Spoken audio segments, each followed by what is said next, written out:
The Daily Bread Devotions. Today's reflection with Pastor Happy Jeff kay, thank you. Thank you. Happy Anonymous. Salamat Pastor na marami. Jeff, good morning. Nasaan ka? Nasa C6 ka ba? Baka pwede mo na i-check yung reclamation dyan. Nasaan ka, Pastor?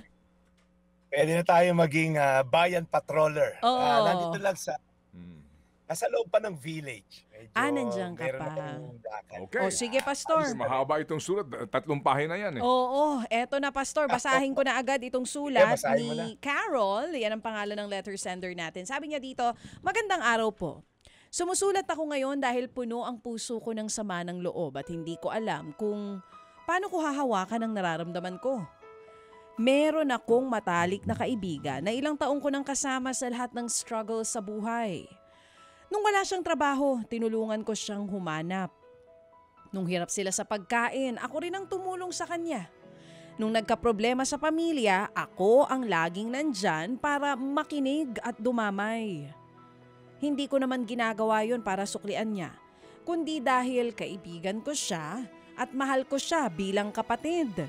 Pero ngayon hindi ko maintindihan kung bakit bigla na lamang siyang nagtampo at sinisisi ako sa mga bagay na hindi ko naman ginawa. May mga naririnig ako sa ibang tao na lagi raw akong may hinihinging kapalit.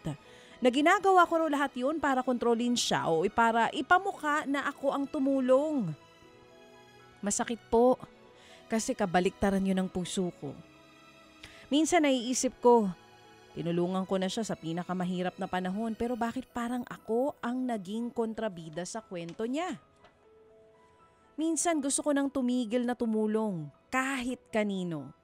Sabi ko sa sarili ko, ano pang sense ng pagiging mabait kung sa dulo ako din naman ang masasaktan? Hindi ko alam kung tama bang umasa ako ng respeto at pasasalamat. Pero tao lang naman ako. Nasasaktan ako kapag mali ang tingin sa akin ng taong minahal at tinulungan ko. Ang mas mahirap, hindi ko alam kung paano maibabalik ang dati naming samahan, ang dati naming pagkakaibigan. Naiipit ako sa pagitan ng pag-unawa at sa aking nararamdaman. Natatakot akong lapitan siya dahil baka lalo lamang lumala. Pero natatakot din akong tuluyan siyang itakwil sa buhay ko. Pastor, paano ko ito haharapin? Paano ba ako magpapatawad kung ang taong sinaktan ako, ayaw naman akong unawain?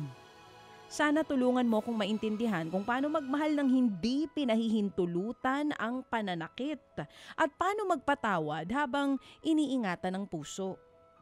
Lubos na sumasamo sa gabay ninyo. Carol. Napakamataling haga nung sumasamo pero Pastor Jeff, siya ay na-disappoint sa kanyang kaibigan na tinutulungan niya ng walang kapalit pero in the end, siya pa ang masama. Anong tugon mo dito, Pastor? Pagod na daw siyang tulungan, hindi lang yung friend niya, maging lahat ng tao dahil ayaw na niyang mangyari ulit ito. Alright, Carol. Oh, Carol, I am but a fool. Okay, kanta yan, Carol, para sa iyan. Baka yan yung kanta sa'yo.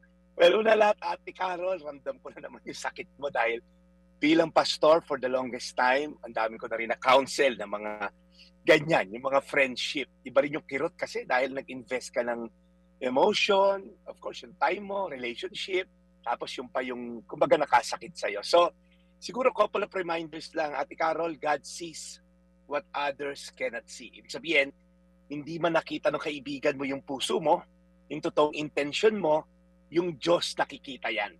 Sabi nga sa Bible, your Father who sees what's done in secret will reward you, sabi sa isang verse sa Mateo. So yung kabutihang ginawa mo, in-invest mo sa kaibigan mo, hindi yan nasayang, Carol.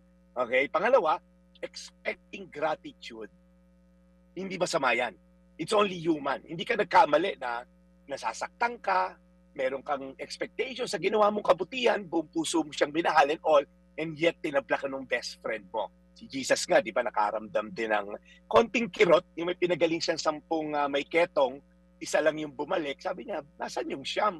Ba't hindi man na nagpasalamat yung siyam? So, normal yan sa tao. Yung sakit na naramdaman mo, valid yan.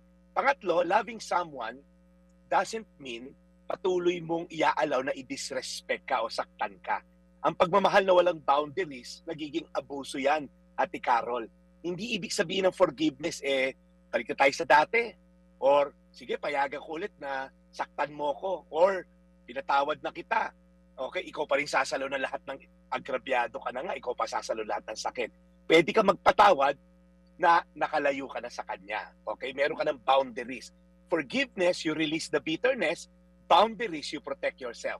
So, parehong biblical yan. At lastly, leave room for God to work sa puso ng kaibigan mo. Hindi ikaw mag-aayos ng puso ng kaibigan mo, hindi mo kailangan ipaliwanag palagi sarili mo, kaya mo si Lord makiusap din sa Kanya. Sabi sa Romans 12:18, itong verse natin, if it is possible, as far as it depends on you, live at peace with everyone.